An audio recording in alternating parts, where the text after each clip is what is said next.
creuse. Là encore, là peut-être Amoni qui temporise. Ah, quel but, c'est fait! Il est là, le premier but. Yes. Amoni qui, ça vient d'un défenseur. Ouais, donc il a été très intelligent là-dessus. On voit sur le but, au début du but, un beau cycling dans le coin gauche, dans le coin extérieur, avec Enzo Carri pour payer, si je ne me trompe pas. Ensuite, on remet devant la cage, une déviation favorable. Donc voilà, donc, une déviation favorable. Amoni qui a manqué un petit peu de place, je pense qu'il y a eu de l'aide du défenseur. Non, il chute le patin. Il touche le patin. Ouais. Est-ce qu'il l'a fait exprès, ça? De mauvais gestes techniques, de déchets techniques en tout cas. Oui, celui-là, il est parfait, il est limpide. Marc-Antoine, on a débordé et le bon, et puis... On voit le bord récupère le palais, donc une entrée de zone douteuse du côté d'Amiens, ensuite revirement à la ligne, la ligne bleue de Bordeaux. On revient rapidement, le bord protège bien son palais,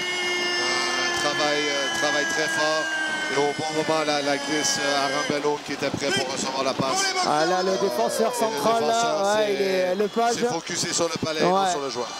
Le Page, là, il aurait dû la couper. C'est son job. Heureusement, et tant mieux pour les Bordelais, ça n'a pas été le cas.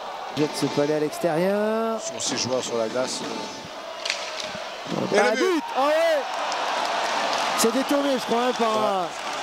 On va revoir l'action, je t'avoue, je l'ai à peine vu parce que j'étais sur... Il y a beaucoup de... Sur autre chose. Il y a beaucoup de joueurs qui... Malheureusement, un peu contre le jeu, parce que les Aminois poussent fort. Ouais. Là, on a vu un peu brouillon, un peu compliqué à suivre. On voit la crosse cassée. Et, ça tape Kozun. Je ne sais pas si Carri la touche. Je sais pas, peut-être. Je ne sais pas. On va le revoir. On va le revoir peut-être par la caméra. Voilà. On va revoir ce replay. Donc je ne sais pas si... Enzo, c'est attribué en tout cas à Enzo Carri sur ce lancer de Giroud. Et je persistais signe, Marc-Antoine, je disais lors du match contre Angers que ce retour de Giroud fait du bien quand même à cette équipe. Il apporte du dynamisme, de l'intensité, de la précision. Il a déjà marqué d'ailleurs contre Marseille. J'aimais beaucoup ce joueur. Il faut qu'il retrouve aussi, qu'il se remette dans le bain aussi. Donc, oui, mais il est pas mal quand même. Ça va aider, ça va être une belle addition pour les playoffs. Et voilà, on espère il va être très certainement encore plus pour les playoffs. En tout cas, c'est déjà pas mal ce qu'il propose. Tessier qui prolonge pour lui-même, ce palais. Donc ce but-là tombe à point parce qu'Amiens avait repris le momentum en début de troisième. Il y avait eu quelques bourdonnements dans la zone de Bordeaux et là en ce moment, ce but-là calme un petit peu les ardeurs, mais le match n'est pas fini encore. 13 minutes. Spinozzi. Allez, on change d'alignement de part et d'autre. Roussel, Besson, Lelem avec Britten et le Page en défense pour les Amiénois. Spinozzi avec Amoni qui s'est récupéré par les Amiénois, pas pour longtemps. On va rouvrir sur Spinozzi qui va passer la rouge, qui va envoyer... il a failli tromper son gardien, Britten. Récupéré par Ulysse Tournier qui remet au fond pour le bon qui va Cantois, il a raté, je ne sais pas s'il a... je pense qu'il a échappé le palais, il a voulu...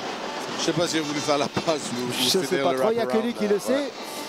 En tout cas, il va falloir s'employer Prissin, bon retour de Lemaître qui envoie tout de suite à la bande pour Rambello. C'est pris dans la nasse. C'est récupéré par Le Bogne avec Prissin qui va repasser, je pense, par Lemaître. Non. Ouais, c'est fait. Lemaître dans l'axe. Qui va retrouver Guéguéris qui sort du banc. Guéguéris qui va lancer complètement au-dessus. Le palais était levé. On a vu 1 contre 4. C'est assez compliqué de rentrer dans la zone.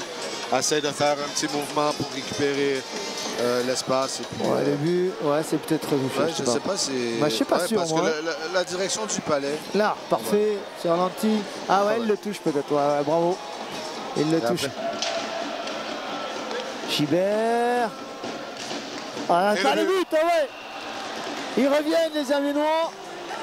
Ils réduisent la marque. On a vu Bordeaux commencer à finir les mises en échec. On voit je sais pas si ça peut être de la nervosité, mais on voit qu'ils sont sortis un petit peu de leur match. Et là, ça a créé une opportunité pour Amiens qui a profité. Là, on voit une déviation devant la cage. Le Maya, ouais. Comme j'ai expliqué en début de reportage, c'est comme ça qu'on va arriver à faire les buts. Et non, c'est Bastien Lemaitre qui est dévié. Ouais, peut-être. Mais en tout cas, je pense qu'il sera crédité. Maya, peut-être, je sais pas. Donc, non, c'est vraiment Bastien Lemaitre. Prissin qui va laisser à Enzo Cari. Ah, lui, lui Enzo Cari qui transmet à Giroud, qui conclut admirablement. Donc ça, c'est un but très important. Un très beau but. On a vu une belle sortie de zone. Prissin rentre, amène le palais, va la laisser à... C'est la marche ou Prissin? C'est la marche? Non, donc remet à Cari. Il me semble que c'est... On voit, donc ouais, c'est ça. Donc il joue. C'est bien Giroud. Il est un peu masqué même Kozun par Tessier. Il la place bien. Ah non, même pas. Bien placé. Ah, tout ça magnifique. bloqué par le joueur. Mais... Ah ouais, il le met.